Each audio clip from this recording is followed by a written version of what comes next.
Welcome to I Heart Geek.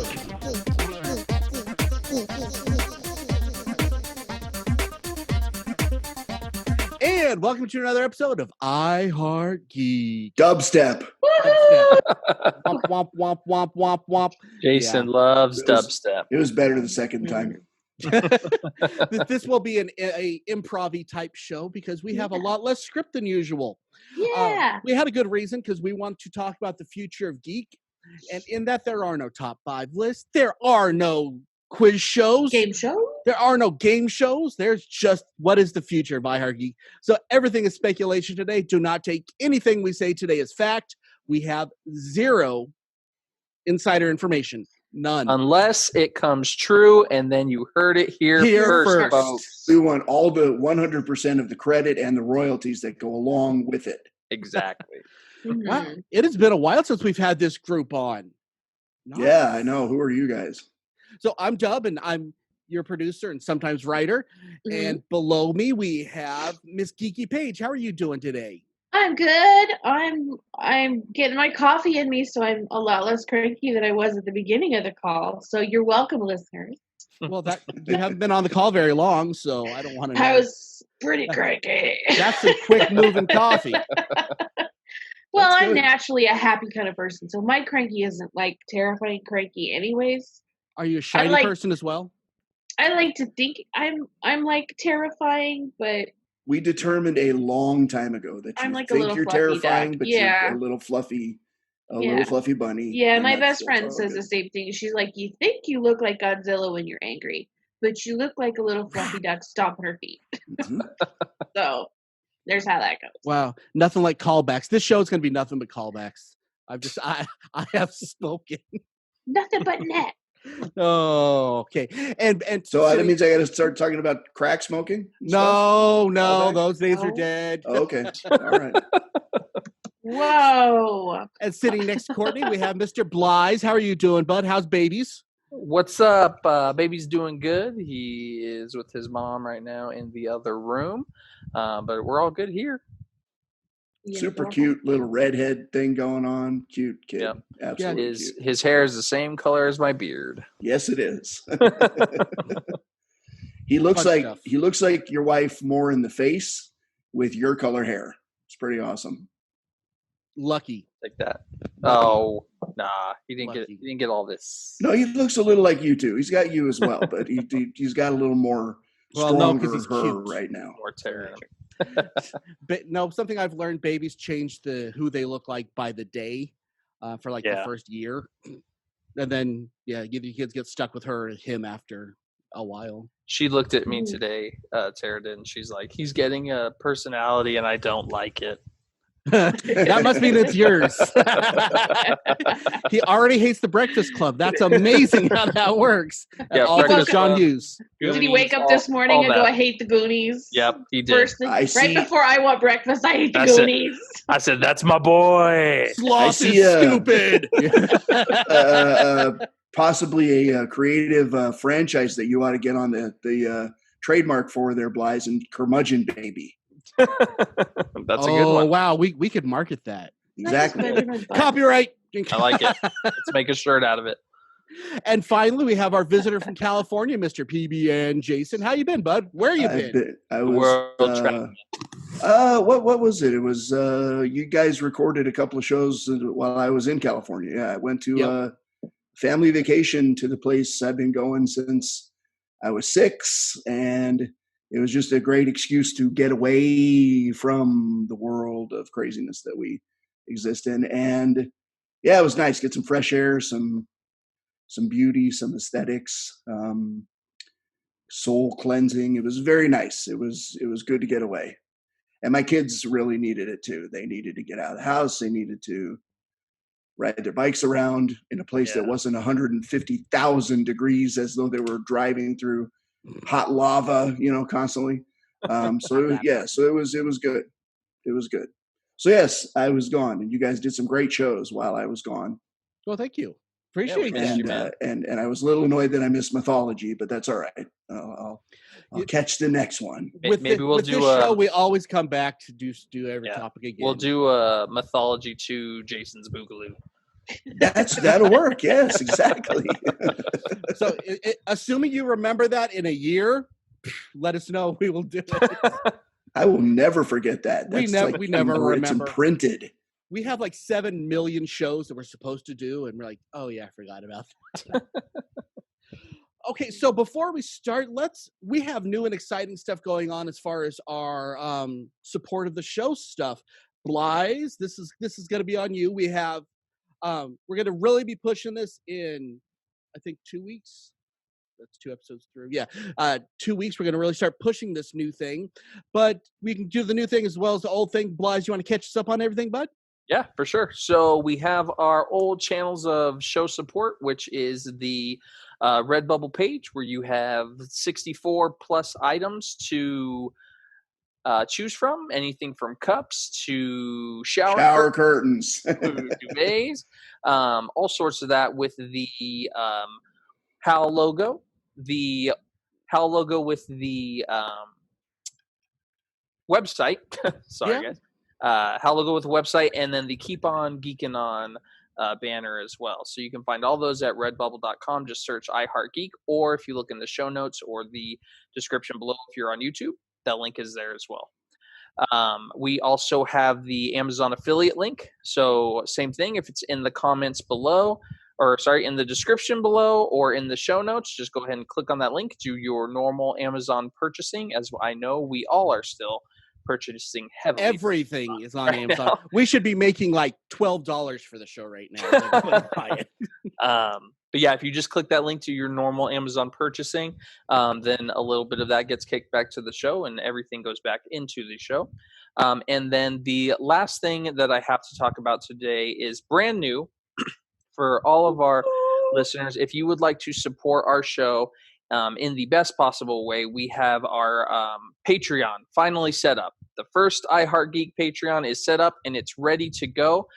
We have different levels, tier levels in there. So if you'd like to just support the show without any kind of attachment or anything like that, it's just $3. And then the next tier up is $5, where we will display your beautiful names because we love you so much on the screen here as we go through the video. If there was someone that did it, this would be the point. It would go right across the screen. It would go right across the screen. We'll probably put something on the end credits as well for you guys because we love you so much. The $10 tier is you become a part of the show by giving your suggestions. So if you ever have a topic that you guys want to hear us talk about and you're like, man, I really want to hear the I Heart Geek cast dive into this certain geekdom or situation, then we will throw your suggestions into that rotation of shows that we've got going on. And even if it's like donuts. Even if it's donuts. Even if it's donuts. But we still do have our family-friendly rules and all that. So if somebody, I know whatever just popped into everybody's mind, that's one of the ones you can't do. Well, donuts are not offensive. Donuts are definitely not offensive. Donuts are not offensive. I would love to do a show on donuts. I would too, actually. And then the last but not least tier is the $20 tier. And that is where you become an honorary I Heart Geek cast member and you become part of the show. So we will have you on to talk all things geek, nerd, and everything in between. So you will become part of that rotational cast because you are such an amazing rock star and we know that you love the show just as much as we do. And if you happen to love donuts, bonus. I will send you a box of donuts if you sign up for that fourth tier. Very nice. Oh, wow. I will send you one from Krispy Kreme. Yeah, exactly. So those are our 3 support contact points. They will all be in the description below, in the show notes, wherever you can find information on us. Those links will be there for you. So let us know if you guys have any questions, and we appreciate every single one of you. And the website, this close to being fixed. This close, so close. Give me a couple more weeks, kids. We're almost there, and we're so happy because Can we please submit some new photos to the website? not- No, it's No, gonna be the same old photos are Old No. photos. In fact, we're gonna go back to No. our senior photos. I do not want my squished hamburger head in this Oh, new website. So cute in my high school photos. Okay, so we're gonna, since we don't really have segments, we're gonna do our one Yeah. segment today, and we're gonna start it off with our listener feedback.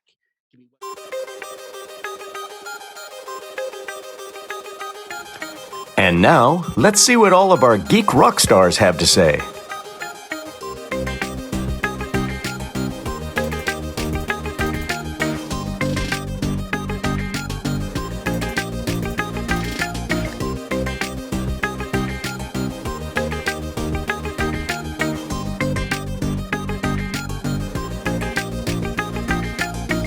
Okay, so for today's listener feedback, we asked, what do you guys think is next in the geek world? Yeah, because this is all we're going to really be talking about today. So, Courtney, what do you got for us? We got a lot, sir. So I'm going to read these out. And if I miss somebody, sorry. That's all you get from me. Wow. Jeez. Sorry. So No, savage. join our Patreon. Join our Patreon. But if we miss Sorry. you, sorry. Sorry. Courtney, can you do me a favor? Take another drink of your coffee real quick, hon. Okay. Am I creek ball? Okay, hold on. Hold, please.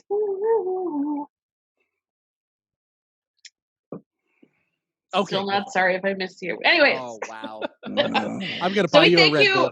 So Thanks. harsh. We thank you all for the fabulous comments, and now I'm going to read them. So, Lon McPherson said sci-fi will become even bigger because of our need to escape current events, which I totally agree with, by the way. Isolation from our fellows in the arts in all of its forms leads to separation, desperation, and depression. A slow death of mind, body, and spirit. I very much like that answer. So, Jenny McGee, we're going to say the multiverse, but I'm going to add you on to our good friend Skeeter Thompson because he also mentioned the multiverse. And he thinks it's a real possibility because we're going to start to get more and more creative spins on flashpoints and post-apocalyptic multiverses. And I think that is actually correct. So good answer, And this makes me happy, the thought of this. Yeah. It's very, very cool. So TC or The voice of the show. Huh? says a move Wow, back that was toward bad. Gothic naturalism. I have no idea what you're talking about. That was bad. Gothic naturalism. Wow. Move back to Gothic supernaturalism. Sorry, I was so supernaturalism. enthralled with Dubs that I missed the super part. He says I want specifically- Gothic naturalism. That sounds cool. It might be interesting. He said specifically speaking toward the facets of movie making, he would like to see. He would basically like to see Hollywood use the advancements in CGI and super photography and all of the special effects that they have on hand to give us something very, very cool as opposed to what we've been seeing thus far. So, in other words, this is just to make somebody on the show happy. So, what he's saying is they need to do Lovecraftian type things. Is that what he's saying on that? With the That'd be new awesome. special effects? You're welcome, Sure. Jason. Yes, Okay. that'd be awesome. Sure. Lovecraftian creatures with giant CGI potential. I'm on board. I feel Okay. like this one is going to get Kimberly picked on, but Kimberly, I got your back, girl. Kimberly Romaine says more remakes of classics. Right now, there are 2 War of the World retellings that are new, and at this point, there aren't And that bad. many original ideas floating around. I think the original ideas are there. I just think they're not considered cost effective at the moment, so that's why we're getting rehashes. Now, to be fair, I don't think she's saying that's what she wants. She's not I saying think remakes. I think she's saying that's just what we're gonna get. I mean, But- it's true. If yeah. you pull, there's a whole lot of literature that you could pull to the screen, and I would agree. Yeah. Remaking literature, sure. We I'm got all- you. I'm all- We got Reboot you, all of it. Kimberly. Reboot we got all you, of it. Kimberly. Except All for the that stuff- Goonies, because that's perfect. No, all that stuff you guys love, it's all garbage. Just reboot all of it. The Goonies, all that Breakfast Club nonsense. Just reboot all of it. Hey, can the Child. quarantine just end so that maybe he gets some sunlight and Looks his less brain like a doesn't rot vampire. anymore? Yeah, Don't need dude, it. You are whiter than me right now. I'm He's just a saying. ginger Edward Cullen. Well, he's in his cave holding the ring, my precious. I mean, Oh, what yeah, do you his expect? kid. Oh yeah. Yeah, his kid, my precious. Precious. My and precious. the precious. Is I my can, I, precious. can, I can work with that. Okay, AJ Mattinson says D&D seems to be on the rise. More Game of Thrones style for a while. I agree because we're seeing a lot of because people are stuck at home a lot. So they're D&Ding. So good answer. Christina Belden says a lot of post-apocalyptic after the year we had. It wouldn't surprise me if there was a stream of movies like this and government's conspiracies that are sci-fi based because chips in your brains and stuff like that. But if they're handing out chips, she'd rather have Cheetos. Oh, Agreed. Agreed. Our good friend and frequent visitor, Mr. Tommy, says, with things so dark and difficult lately, I think the goofy, campy dial is about to get turned up to 11. Because this one goes to 11. And by the way, I have to say, the couple times that she's been on the show, she's been awesome. I just have to say, as an observer who has yet to actually speak to her in person, I'm looking forward to that. Watching her, she was great. We love our Mr. Tommy, that's true. Dino from the podcast. Don't pull me. See, didn't throw me off this time. Yeah, everything seems to be cyclical in geekdom. I think we're due for a return to late 70s, early 80s post-apocalyptic geekness. And then you know what? Can we discuss that just for a second? Yeah, let's do it. I don't know if he's talking about the cheesiness of the stories of the 70s or 80s or the homemade type feel of the early 70s, especially with like the horror. And I'm hoping we go more to that because people are stuck and there's no movies that are going to be coming out for at least a year after this. Hopefully people are going to be making the homemade, cheesy, at-home movies. Blair Witch can happen again. Well, and you can do a lot with these fancy new phones. Like, there are people making films on phones left and right. So it's better than what they had for Gone with the Wind, I'm just saying. Yeah, so I mean, totally, I could see that happening. Totally. Yeah, I think if you see even some of these like mainstream directors, they do their little side pieces on like YouTube and stuff like that, and they're super low budget, but they're amazing. There's like a gritty Power Rangers like 20-minute movie that I forget what the director's name was, but he made it and just basically called in favors from different actors and stuff like that, and they all came and they stepped in and they did this awesome just like 20-minute video, and it's some things are just great that they. Did you guys see the Gambit one that was put out there recently? No.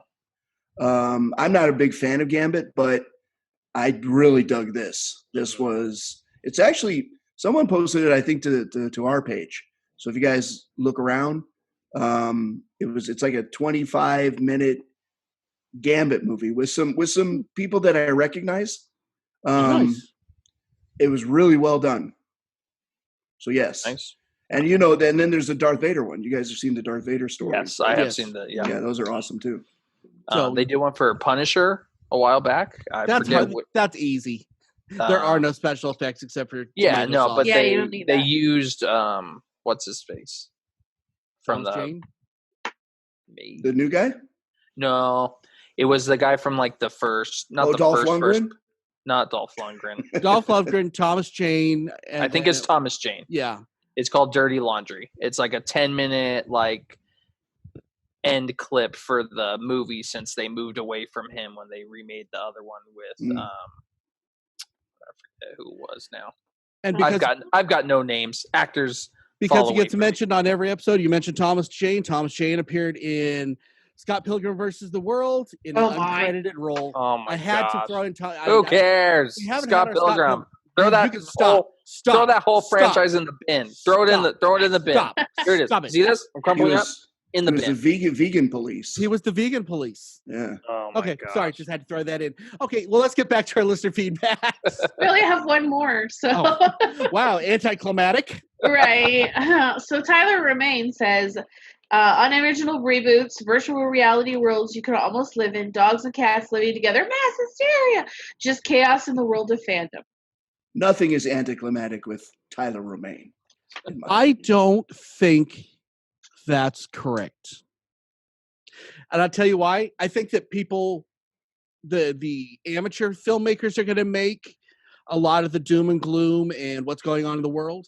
I think anybody that wants to make money and is smart about it is going to get as far away from doom and gloom and everything that's going on as possible because people want an escape. I think people are learning that. Yeah. That I think so. Beg to differ with your opinion, but I really don't. Everyone's talking about, we're gonna have all these post-apocalyptic movies. I think when things are going good, Not that's for a when you watch a while. post-apocalyptic. Because you want something different from what's going on. You don't want to think. Yes, you can give people things to think about, but you don't want to give people too much to think about. Like we were talking about last episode, you can't throw everything at somebody all at once. It's got to be a slow build. Yeah. People want to escape. That's why you have to have that escape. Well, and like I think of the movie Contagion. Nobody watching Contagion right now. No. It's a good movie. It's just, hi, real world, how are you doing today? I don't know. I mean, that's the thing. movie Nobody's watching. You can argue with me all you top want. 10 on Netflix when all this started. Yeah, but so was The Help. So run some statistics. The Help's a so great was The movie. Help. Yeah, but you know what I mean. It's like what people are. I mean, people are going to watch. They're going to gravitate toward something that. I mean, there are going to be people who are going to watch doom and gloom stuff.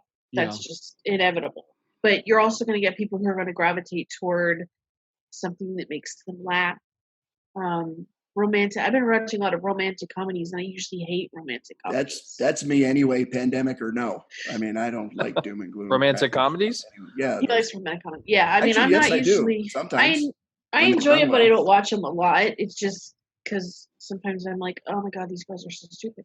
But like, I've been watching a lot of those Hallmark romances lately because they're everything's fine in the town that they go set it in, and it's usually Christmas. So I mean, it's like, when I sit down after a day of work, I'm like, I need something that's going to let me forget that everything is kind of gone to crap outside. So I'm not going to watch Contagion or Outbreak. Yeah. I haven't even had a desire to watch Infinity War or Endgame. I get it. Oh, man. I watch those just for silly. I love those movies. Well, yeah, I mean, I love them, but I mean, I did watch. I think I've watched Winter Soldier more times since I've been. Well, that's definitely quarantine. Your kind of jam, I mean, it's that espionage stuff. Yeah. Yeah, he's reading Hot Zone. He's looking for the Stand miniseries. Bly's. He's looking for all that stuff. Really, she's watching all the Hallmark stuff because she's just burned through everything on Netflix at this point. There's been a lot of burning through Netflix. I did enjoy the niece and auntie watch a movie together the other night. Because I can't go see them. I haven't seen them, like physically seen them in 5 months. So my eldest called me the other day and she goes, Coco, do you have anything you have to do after work today when you're done working for the day? I said, no. She goes, can we watch a movie together? I'm like, okay, how are we going to do that? So we got Hangouts. Yep. And we turned on Frozen 2 at exactly the same time. I don't even care what I'm watching. I get to watch with her. So whatever she wants to watch, we'll watch. Awesome. So we turned Hangouts on and we watched Frozen 2 together. And it was great. That's awesome. So yes, very cool. Yep. Well, those are the kinds of things you got to do. That leads me to one of the things that I think is next, and this one has a lot to do with Bly's, is the VR stuff. You can actually, if you both have the VR headset, the Oculus, you can get together and watch a movie with the person in like the same theater.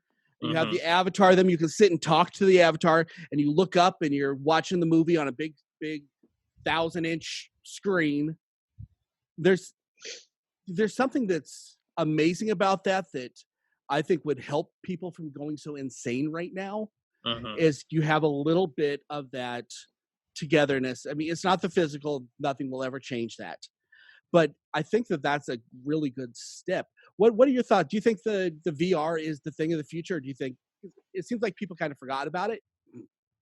So for me, it definitely is. I think that with the Oculus Quest, I mean, you've played with it, Dub. It's just, it's one of those things where it really has the potential, and it still is selling out whenever it comes into stock in most stores, but it's really hitting the mainstream because it has that console price. It doesn't cost as much as a $2,000 computer rig that you normally need to use for VR, and the applications that they're creating for it are outstanding as far as socializing with people.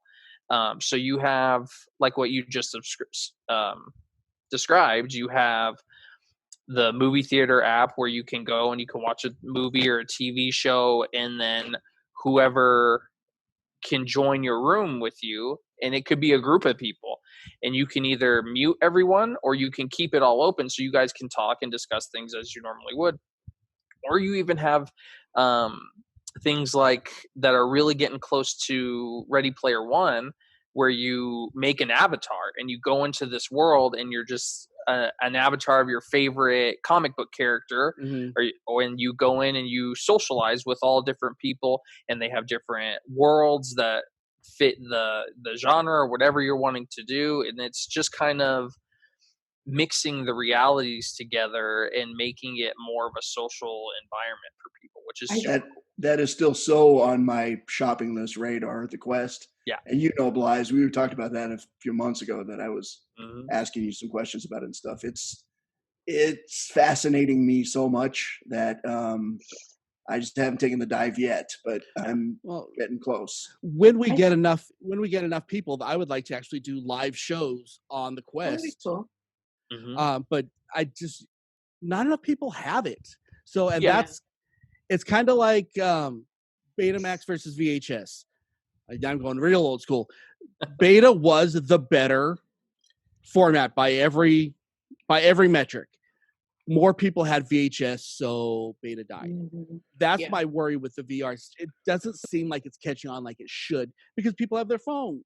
Yeah. So it's the community, right? So the community is the ones that have it. Like this big community of people who love VR, those are the people that own it because it is a cost-effective way of doing it.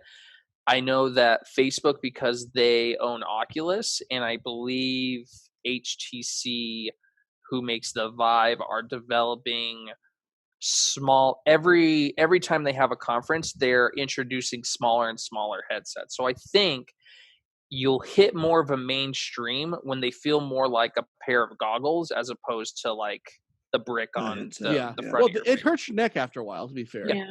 Which they have different ways of like counterweights and stuff like that you could set up so it's not as strenuous.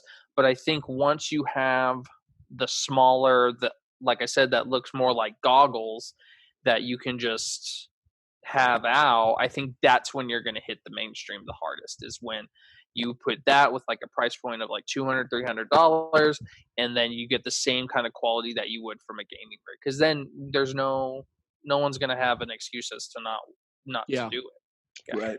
I think I don't know if the newer one. What did you call it? The Oculus what? Oculus Quest. I remember the Oculus Rift came out.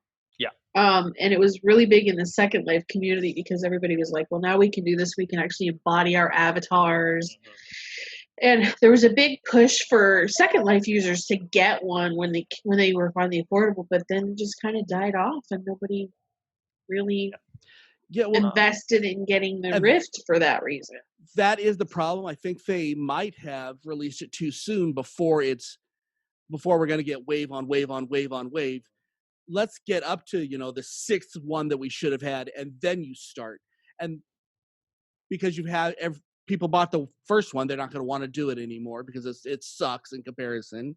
And oh no, it's just a money grab. And that's partially why I'm waiting too. I'm kind of waiting for the Oculus Rift or Quest version, whatever. What version are they on now? So the first one is out. There actually has been leaks of a second one. Like I said, from the looks, they've slimmed it down. It looks like it's lighter. There's also lots of technologies that are catching up to it. So there's different companies that are making actual like haptic bodysuits and treadmills. I just saw a company do a full VR treadmill for like $600, which is super affordable if you're like super into it.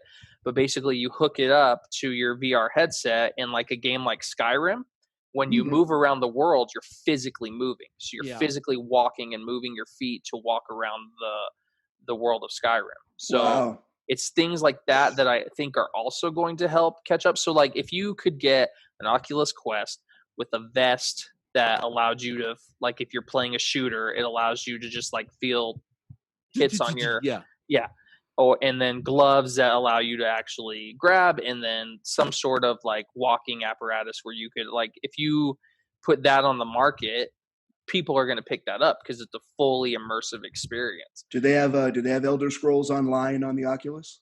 I don't think Elder Scrolls Online. I think just Skyrim. Just Skyrim at this point. Yeah, just Skyrim. But I've seen it and it's great. And games, even simple games like Minecraft. You've seen some of the gameplay trailers of Minecraft on it. It's fantastic. Any of those open world games are just so totally meant much, for that. Yes, that's why. That's why Man's Sky. I don't know if you guys have ever heard of that game, but which one? Which game? No Man's Sky. It's a full. I've heard of it. Yeah.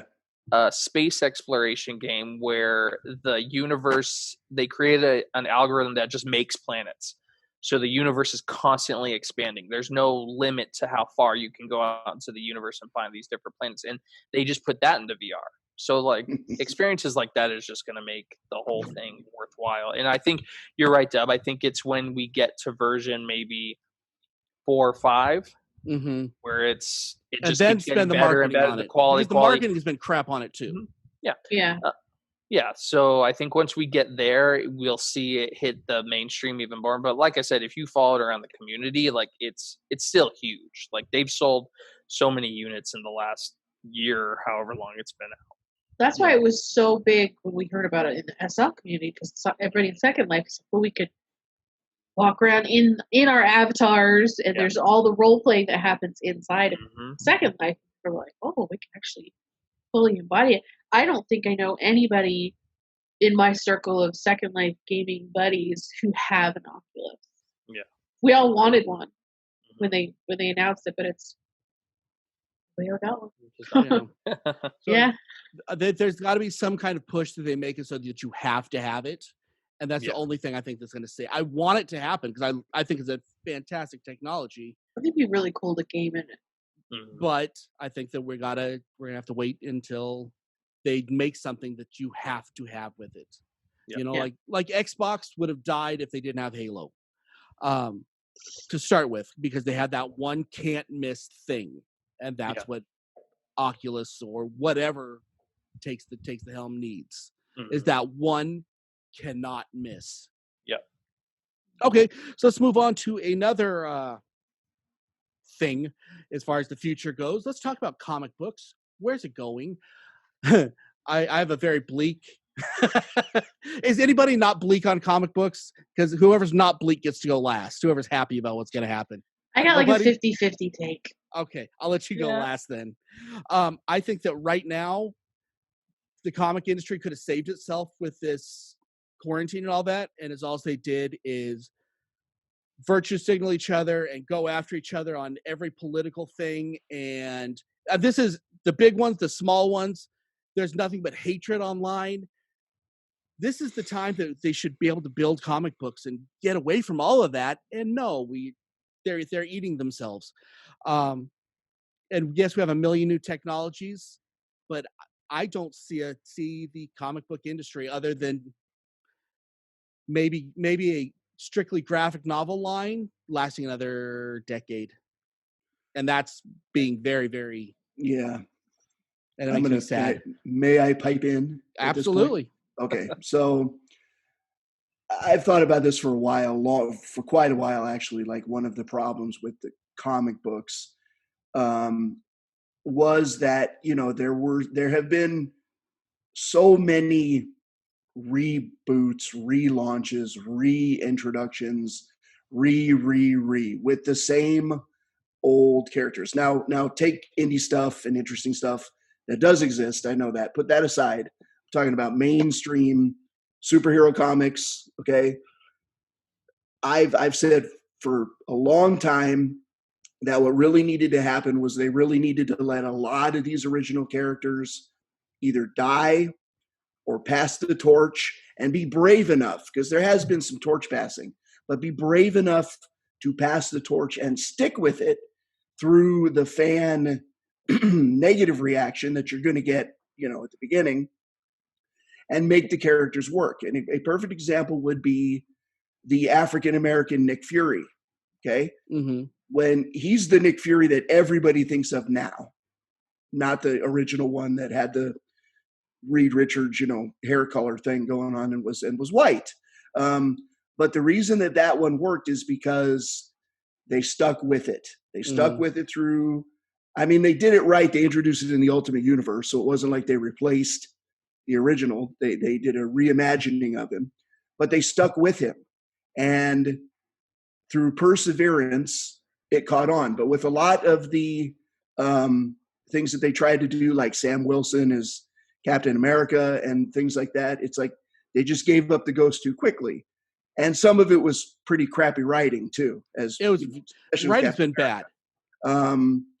But when you continually, like, you keep, DC, of course, is terrible at that's, what did they do? They did Rebirth, and then before the what was the one that they did? They did Crisis, 252. And then they did Blackest Night. Crisis long before that. And it's like for me, I haven't read issue comic books in ages. And if I were going to try to re-enter that world, I would be like, where do I even start? I mean, one, you got all these, these young writers, and I don't know if I particularly dig their take on some of these classic heroes. That's one thing, and that could be just me being an old crotchety, person. But also, like I said, it's like, let Miles Morales become Spider-Man. Let it happen. Peter Parker could still be in the picture as like Batman Beyond kind of thing. It could be that similar relationship. A mentor. Right. But I think that comics are they're too scared to evolve it properly. Again, superhero comics, too scared to evolve it properly, and it's just too convoluted. Now, something that Marvel did, I don't know if you guys read it. I read it in graphic novel form. It's free on Comixology right now if you have the unlimited. The Life and Times of Spider-Man. And it literally starts him from the 60s, and it puts him through every era up to now and passing the torch. And they had him gradually getting older in every decade. And it was, I think, the right way to finish off the characters. That we're going to pass the torch. This is the whole history of them, so it makes sense. Mm-hmm. That was the only thing, though. I mean, that's great, but it's a one shot. It's not It's not the mainstream what actually happened. Yeah. I mean, they do those all the time. They do. I think that's what. Go ahead, Blythe. I think that's what Dub is saying, though, is that's what he wants to see as far as what you're saying, P. I completely agree, PB. I think that they did the same thing with Wolverine when they killed him, and then they brought X-23 to be the new Wolverine, and then he came back. And well, it stopped selling, so yeah. So it's just. But they got to be patient through that. They have to be exactly. Patient. Stop taking the best characters. For instance, why did Nick Fury work? Because the original one was kind of he had some interesting moments. He was a crappy character, and they made him interesting. Yeah. Well, it sucks. I think part of it, too, is a ramification of the industry just not doing that well. Because one of the things that I'm not particularly fond of with comic books nowadays is when they want to do all these crossovers and these big events and stuff like that.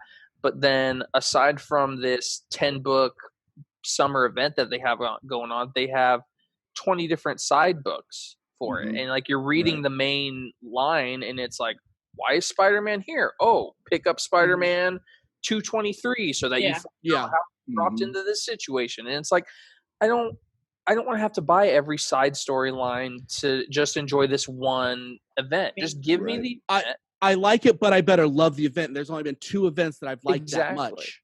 And that would be Blackest Night and not the Paradox, the Flashpoint. Flashpoint.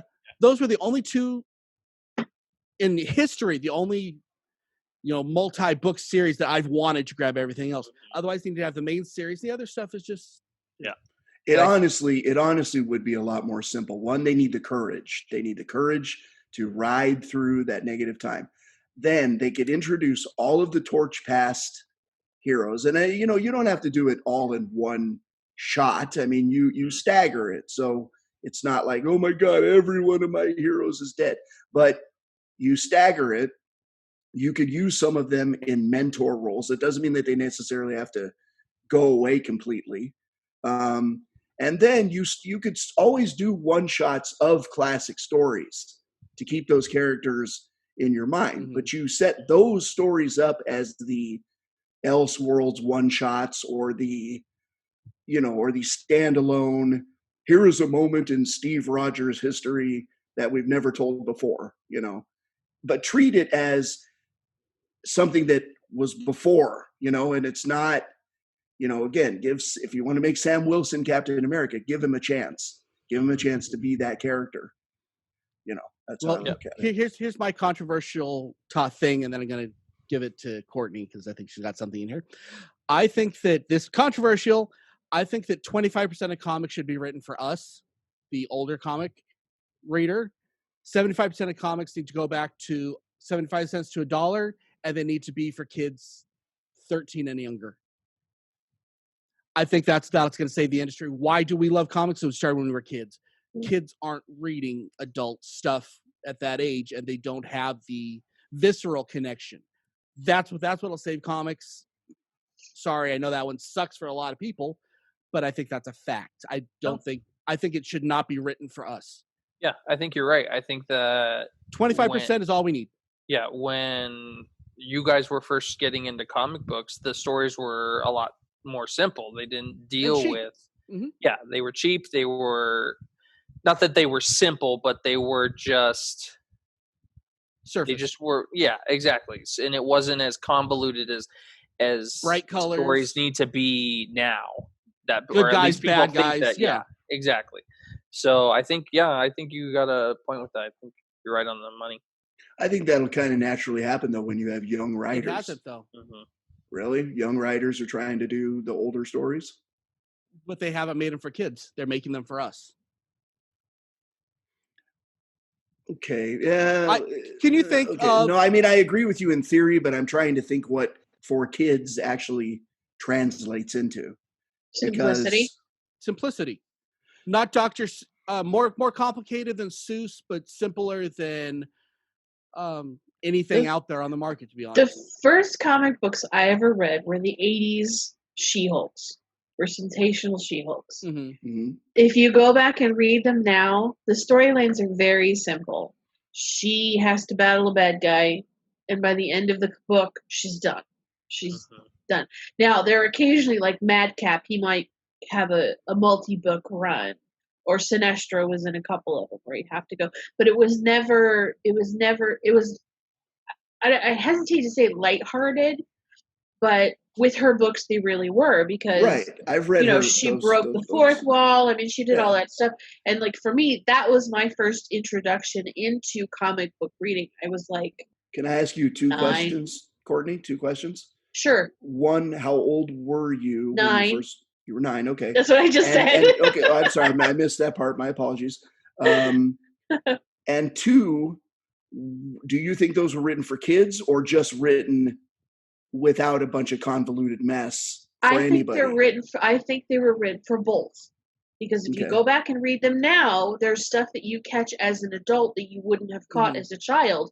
But it's not overt. Here it is in your face. Here's an adult theme. Okay, in that regard, there was that nice blending where you had the simplicity of the storylines that appealed to both adults and to children, but it was more geared toward kids. Yeah. Whether it be like 15 or below. Yeah, I completely agree with you, because some of the best like cartoons that became incredibly successful work on both those levels. And that's kind of what comic books have to do. I feel about comic books, I'm like 50-50 on it. I feel about comic books the kind of way I feel about soap operas. My mom is she loves her soap operas. So She has one she watches, and she's been watching it for 1,000 years. Soap operas serve their purpose. They were created for a specific reason, and they served that purpose, For a which certain was demographic. Yeah. it was created for the wives. We'll say men because I know men who watch too, but they were created for the person who stayed home while the other person went out with the breadwinner, and they were created so that there was something for them to enjoy while they were taking care of the house, or they were taking care of the kids, and they were doing all that stuff. It was that half an hour of escapism that they were allowed to get away from their world, and so it served its purpose. But when the workforce changed and both parents started going out into the workforce, they started to taper off. They were, before the pandemic happened, if you had asked me before lockdown happened what I thought the future of soap operas were, I said they're going to all go away. They're all going to cancel them by the end of the year. There are only like 3 or 4 left, and there used to be dozens. You know who soap operas were also made for?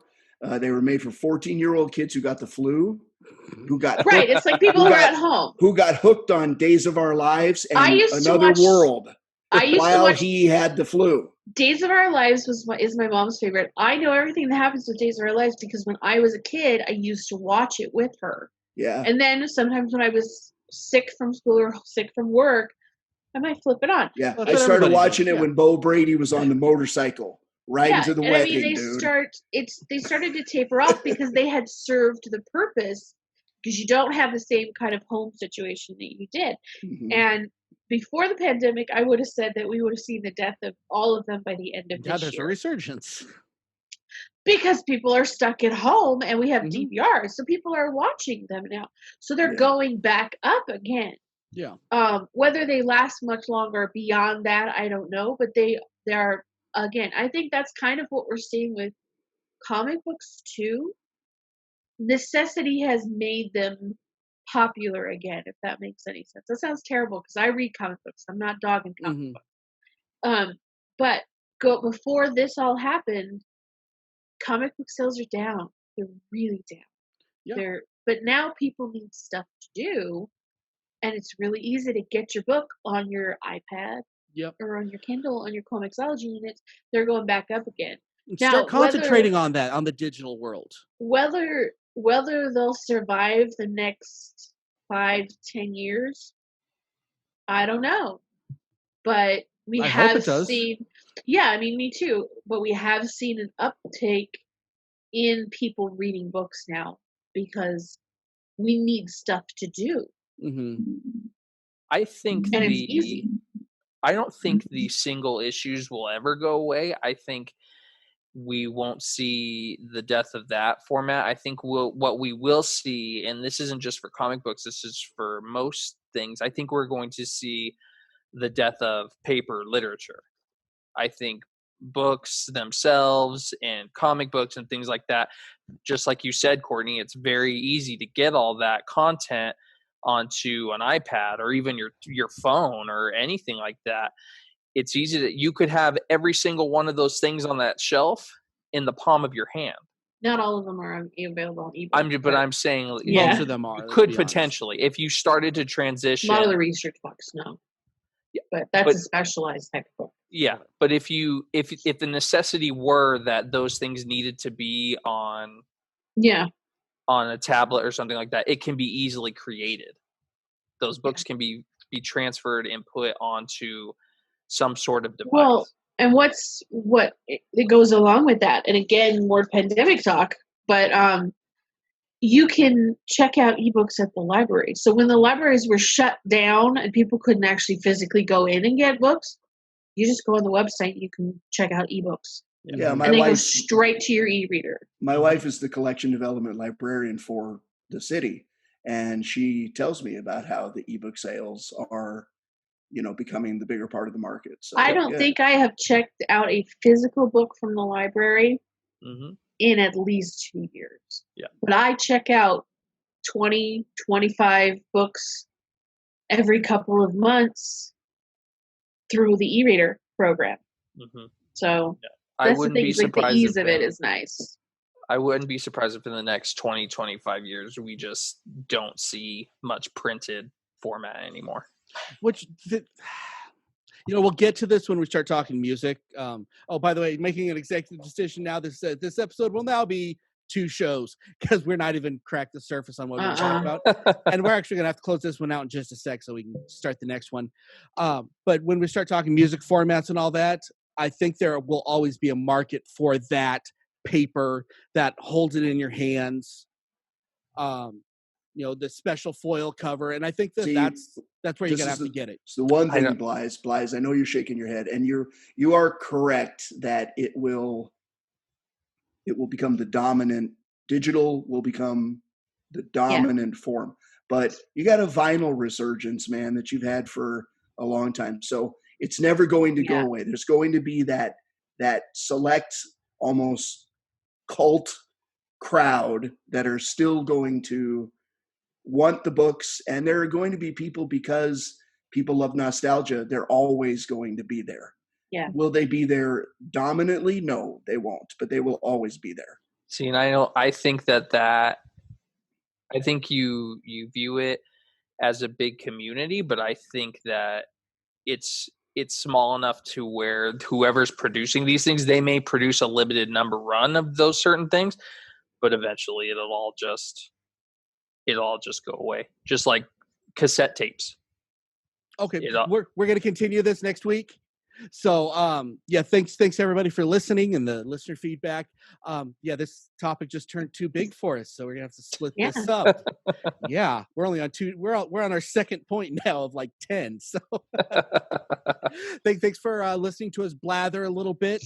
As always, check out all our links at the end of the show because we have everything that you want to get a hold of us, except for the Patreon thing, and we'll should have that up next week.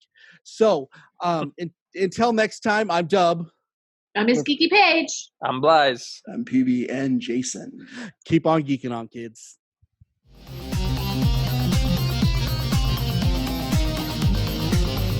You have been listening to the latest episode of the iHeart Geek Show. Make sure you visit our website at www.iheartgeekshow.com. Make sure to follow us on Instagram, Twitter, and Facebook. And if you check us out on YouTube, make sure to like, comment, and subscribe. And keep on geeking on to all of you geek rock stars.